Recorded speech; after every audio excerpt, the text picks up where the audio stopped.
Welcome to the Pennsylvania Small Business Development Center's Entrepreneurial Education Series. Because this series is designed to help you learn at your own pace, at the end of each slide you will hear a click indicating the end of that slide's narrative. Click the forward button or anywhere on your view screen to advance to the next slide. This educational offering is funded in part by the United States Small Business Administration and Pennsylvania Department of Community and Economic Development. The Pennsylvania Small Business Development Centers is a network of 18 centers located throughout Pennsylvania. We offer no-fee, confidential one-on-one business consulting in a variety of business areas, including financial management, marketing, business planning, and business structure. We also offer consulting and education in specialized services such as international trade, government marketing, environmental management, and business continuity and survival services. Our goal is to provide entrepreneurs with resources and information that will empower them to grow and prosper.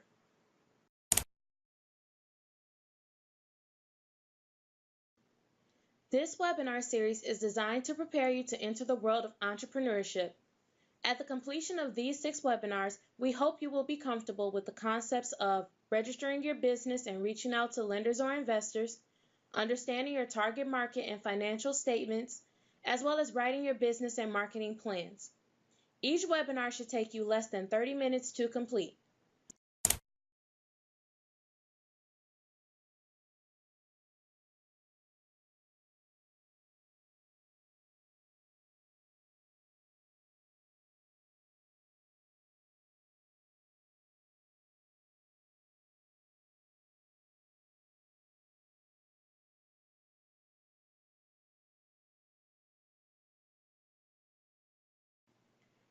Starting your business could be a costly endeavor. Borrowing funds to start and run your business requires informed decision making. In this webinar, we will familiarize you with types of funding available. The type of business you are contemplating, its perceived risk, capital intensity, the industry to which it belongs, its location, and other factors will determine the amount of funding needed at startup. Personal equity is the most common type of startup financing. In fact, most banks require entrepreneurs to show their stake in a business before they are willing to approve a loan. The cash to finance a business in this case might come from one's savings, an equity line of credit on a personal property, or other sources. Angel investors are those willing and able to fund a startup based on their interest in the business's success rather than their return on investment. Conditions of such funding vary depending on how well you know this investor. If it is a family or friend, the investment might be a gift or a loan. If it is a wealthy individual interested in funding for any reason, their capital might come with any type of strings attached. For example, the assumption behind a business that develops and produces innovative technology is one of a high initial investment and uncertain returns. In this case, you might need seed capital from an angel investor. If a contract is sought in exchange for funding, it is prudent to involve an attorney. Venture capitalists are investment banks or groups of wealthy investors that are interested in funding high-risk startups otherwise incapable of securing a loan. The attraction is a major return on investment, hence most companies financed this way are high-tech or other innovative prospects. Equity share and control of the business is used as collateral. An internet business started in one's garage might need a cash boost for its beta testing or a marketing campaign.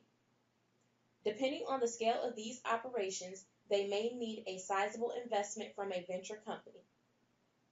Seed capital or venture capital is an initial investment in a startup company.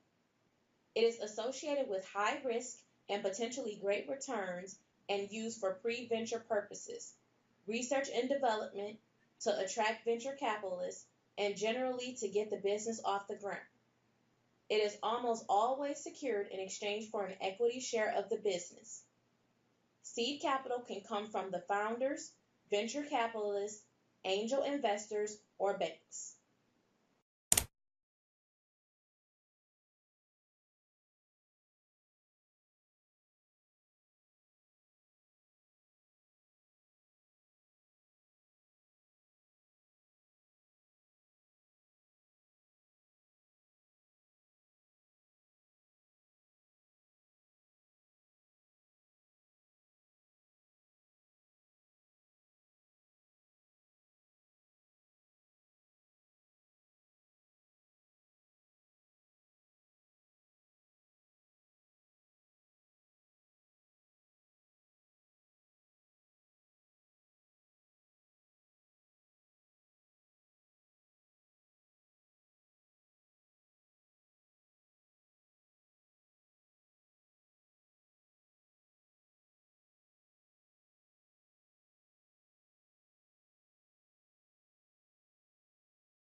Debt financing assumes repayment of the principal amount borrowed for a fee or interest, and as such, it demands creditworthiness and collateral from the borrower, especially when borrowing for purposes as risky as starting a company. There are different types of loans and financers with their own criteria and amount thresholds, including SBA-backed 7A and 504, business credit cards, and lines of credit. This type of financing is available through any commercial lender. Commercial lenders are banks and other institutions that lend to achieve profit. They are looking for borrowers that are most likely to repay and deals that pose the least risk. They also require collateral and a down payment on a deal. Most commercial and community lenders also participate in government-backed programs. Regional economic development funds are community lenders interested in the economic health of a region. Their lending requirements are usually more relaxed. They offer various loans, normally targeting a specific type of business activity, and are offered or backed by a specific institution or government agency. They are normally part of a greater policy initiative or specific program. Another type of debt financing worth noting is seller financing. It takes place when the seller of a business acts as the bank in relation to a buyer. These contractual transactions are complicated and often involve both equity and debt financing. It is very common to borrow from family and friends.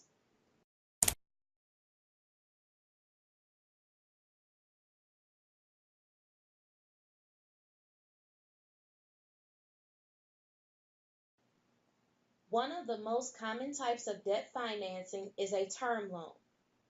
These finance business assets, working capital, startup expenses, or other business activities. Principal and interest is repaid on a monthly basis from the cash flow of the company. Most business loans mature in 5 to 10 years. A line of credit is essentially a loan. However, unlike a term loan, it doesn't have to be taken out all at once. Hence, you don't have to pay interest on the unused portion of this credit. It works much like a credit card. Maturity will depend on your contract with the lending institution. However, keep in mind that a line of credit is designed for a short-term capital needs and should be repaid within a few business cycles. Depending on institutional policies, a line of credit can be rolled over into a term loan. For example, a small construction company opens a line of credit to close a gap between 30-day accounts receivable from its contractors and weekly payroll for its employees. A line of credit is a perfect financial tool as a business may borrow to pay its employees during a business cycle and repay the balance borrowed at the end of it. As always, your choice of financing depends on the type of business you are contemplating, its perceived risk, capital intensity, or the industry it belongs to. But before you share your business plan with a particular lender or investor that caught your eye, consider these factors. While equity financing doesn't tie up your cash and might not have to be repaid promptly, it might restrain your ability to make independent business decisions. Debt financing generally requires personal collateral, such as real estate, and monthly payments of principal and interest. Equity financing frees up the cash otherwise earmarked for loan repayments to be reinvested into the business. A blend of equity and debt financing is an option to choosing only one of these methods. To remember what banks are looking for in a successful borrower, think of the 5 C's of credit. Your credit history will help determine the interest rate, the type of loan, and perhaps even the institution that will finance your business. A requirement of your cash contribution depends on the type of business. The riskier it is, the greater your financial involvement is expected to be. Collateral is just as important. You may be able to use either personal or business collateral. For example, you may use the machinery and equipment you are financing as collateral. Cash flow is essential to loan repayment. Hence, Your lender will be carefully examining your business and personal cash flow and other financial statements. And lastly, conditions. Lenders commonly want to know how you will use the money. Conditions generally include consumer trends, market and economic predictions, environmental, and other considerations.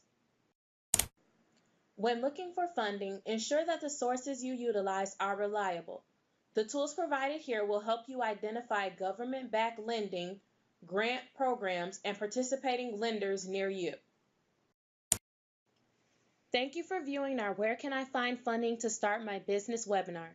Please visit our webpage to view other webinars within our First Steps series. They include How Should I Structure My Business? How do I sell my product or service? Understanding financial statements, how do I write a business plan, and costs to consider when starting a business. If you reside or plan to engage in business activities in Pennsylvania and would like to meet with one of our consultants, please contact your local SBDC by visiting www.pasbdc.org to find the closest center to you. If you are located outside of Pennsylvania, please visit asbdc-us.org to find your local SBDC.